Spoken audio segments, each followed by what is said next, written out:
Salut à tous et bienvenue sur AZ237. En 2019, par une fraîche journée d'automne, Jenna, en quittant le supermarché, vit un homme placé sur le trottoir. Il la regardait en souriant joyeusement. Il ressemblait à quelqu'un qu'elle avait connu, mais qui était-ce? Découvrons-le dans l'histoire. Avant de commencer, voici la question du jour. Mon premier me donne à mon deuxième, qui me donne à mon troisième, qui me donne à mon quatrième, qui arrive au bout du couloir. Qui suis-je? Donnez-nous votre réponse dans les commentaires. La réponse exacte vous sera donnée à la fin de la vidéo. N'hésitez pas à liker la vidéo pour nous encourager et si vous êtes nouveau sur la chaîne, abonnez-vous et activez la cloche de notification pour ne manquer aucune de nos prochaines vidéos. Jenna Maley travaillait dans un camp militaire.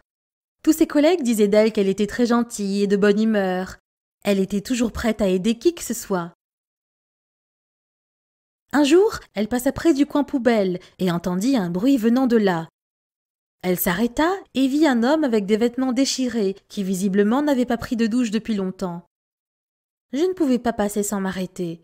Je voulais faire quelque chose pour lui. Je l'ai rencontré, il s'appelait Will. Il a soupiré tristement et m'a raconté comment il est arrivé là. Jenna déclara qu'elle avait découvert que l'homme était autrefois une personne qui avait réussi, mais il eut beaucoup de malheur par la suite. Sa femme mourut, et ce fut une perte terrible pour lui.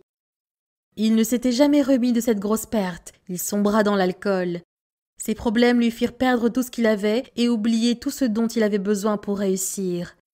Après la perte de sa femme bien-aimée, il ne voyait aucun intérêt à travailler ou à essayer de réussir.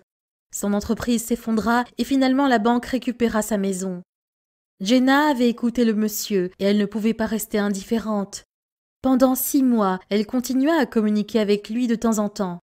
Elle l'aida aussi avec des vêtements, des chaussures, de la nourriture et un abri. En échange, il lui promit de faire des efforts pour changer de vie.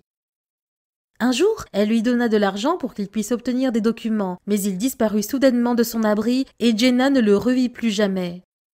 Elle essaya de le trouver, mais elle ne réussit pas. Elle ne pouvait qu'espérer que tout allait bien pour lui. 14 ans plus tard, elle aperçut, en sortant de ses courses, un homme bien habillé sur le trottoir, qui se tenait devant le supermarché avec un visage joyeux, et elle n'en crut pas ses yeux. Était-ce vraiment lui? 14 ans étaient passés, et tout était rentré dans l'ordre pour Will. Il décida de savoir si elle se souvenait de lui, mais oui, bien sûr. Ils s'embrassèrent chaleureusement comme de bons vieux amis. Jenna commença à lui poser des questions. « Comment allez-vous? Qu'êtes-vous devenu? Où étiez-vous tout ce temps ?»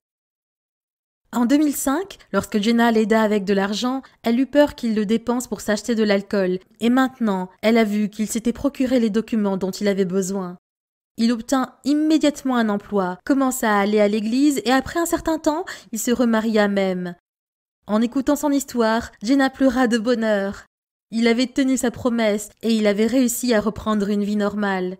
Elle raconta l'histoire sur sa page Facebook avec ces mots. « Il est nécessaire d'être gentil avec les gens. Cet exemple n'est ni la première ni la dernière preuve qu'un acte de gentillesse peut sauver la vie d'une personne. » Quelle est votre opinion au sujet de cette histoire? Dites-le nous dans les commentaires. Et maintenant la réponse à la question du jour. Le témoin d'une course de relais. Bravo à tous ceux qui ont trouvé la bonne réponse. Nous voici arrivés au terme de cette vidéo. Merci de l'avoir regardée jusqu'à la fin. Surtout n'oubliez pas de la liker et de la partager avec vos amis. À très bientôt sur AZ237.